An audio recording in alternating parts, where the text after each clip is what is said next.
काल दिनांक 18 जानेवारी 2026 रोजी मोहाडी पोलीस स्टेशन येथे गोपनीय बातमीदाराकडून माहिती मिळाली की मालेगावकडून धुळ्याकडे एक ट्रक येत आहे, ज्यामध्ये विदेशी मद्यसाठा आहे।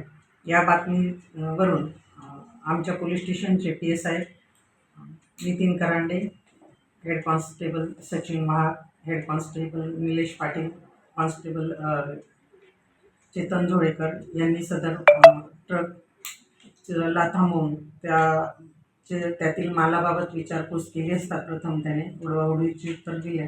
ड्रायव्हर आणि गाडीची पोलीस स्टेशन यांना आवारात आणून झडती घेता त्यामध्ये सुमारे 92,16,000 इतका मुद्देमाल विदेशी गोवा विस्की या नावाची विदेशी दारू मिळून आलेली आहे। तसंच 10 लाखाचा ट्रक हा मिळून आलेला आहे। सदर गुन्ह्यामध्ये आरोपी ड्रायव्हर मुकेश नत्तू प्रजापती राहणार मध्य प्रदेश यास ताब्यात घेतलेले आहेत। गुन्हा दाखल करून सदर गुन्ह्याचा तपास हा PSI करांडे करत आहे। सदर गुन्ह्याची वाहतूक कुठून कुठपर्यंत होत होती आणि सदर माल कोणाचा आहे याबाबत तपास करत आहे।